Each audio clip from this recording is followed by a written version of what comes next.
မွေးနေ့မှာကပ်ပဲပုံဘလို့ရိုက်မလဲပထမဦးဆုံးကိတ်မုံနဲ့တထွာလောက်ကွာတဲ့နေရာမှာဖုန်းကိုချထားလိုက်ဖုန်းစတန်မရှိရင်ရေခွင်းနဲ့ထောက်ထားလို့ရတယ်မျက်နှာမောင်နေဆိုရင်ဘာမှစပွဲထိုးတဲ့မီးနဲ့မျက်နှာကိုအလင်းပေးလို့ရတယ်ကိတ်မုံကိုဖျောင်းတိုင်ထုံပေးဖို့လုံးဝမမေ့နဲ့စပွဲထိုးတဲ့မီးနဲ့မျက်နှာကိုအလင်းပေးတော့ရင်မျက်နှာကပိုကြည့်လို့ကောင်းတော့တယ်ဟုတ်တယ်မလားရိုက်ပြီးလို့မရှိတော့ဖုန်းကင်မရာကိုအရင်စက္ကန့်ချိန်လိုက်နှစ်ယောက်လုံးအတဲပုံပူပြီးတော့မျက်နှာတစ်ချမ်းစီပေါ်အောင်ချိန်လိုက်ကိတ်မုံနဲ့အတဲပုံကိုဖုန်းကင်မရာအပေါ်အောက်တစ်ဝက်စီထား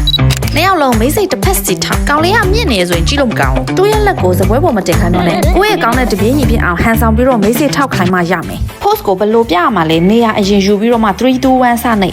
ကိုမရှိရဲ့ဈေးအကြီးဆုံးတစ်ခန်းနေနဲ့လက်ဖွားမှာဘယ်နှစ်ပတ်တေးလဲရေးလိုက်တယောက်က hi တယောက်က28နှစ်ပေါ့အခုကကင်မရာရဲ့မြားလေးကအတွင်းဝင်နေတယ်လက်မောင်းတွေမြင်နေရတယ်မလှဘူးမြားလေးကိုအပြင်လှည့်ခိုင်းလိုက်အဲ့ဆိုရင်မျက်နှာလက်နဲ့ကိတ်မုံပဲမြင်တော့မယ်ဖျောင်းတိုင်မထွန်းရင်မလှဘူးကွာစဖင်ဆွဲနေတော့လက်ဖွားမှာရှိရဲ့စာကပြောင်းပြန်ဖြစ်နေဘာမှမဖြစ်ဘူးတက်ပုံရိုက်ပြီးရင် mirror ပဲညာလန်လိုက်ဆိုရပြီ hi 28ဆိုပြီးတော့ရိုက်တဲ့ချိန်ကျရင်ခေါင်းပေါ်ကို space နည်းနည်းချန်ထားမှလာမှာ post မရှိတော့ဘူးဆိုရင်နှစ်ယောက်လုံးအတူမွေးနေ့ဆုတောင်းမျက်နှာမပေါ်ချင်တဲ့လူအတွက်ကိတ်ကိုအရှိလဲလိုက်လက်ဖွားတစ်ဖက်စီဖြန့်ပြီးတော့ hi 28မောင်တင်းရဆိုရင်ဘာအလာကားရတဲ့မီလုံးနဲ့အလင်းပေးလိုက်လက်ဖွားကိုဒီလိုကြီးအကုန်မပူးထားနဲ့နည်းနည်းကားလိုက်ပတ်တေးပင်နဲ့လဲတိပြီးစင်ကမဟုတ်ကြောင်လဲတိပြီးနှကန်းနေအကုန်မခံချင်ဘူးဆိုရင်နှစ်ယောက်လုံးအသေးပုံပူးပြီးရိုက်လေရတယ်傻瓜，哎，快点许个愿，把烂路推了。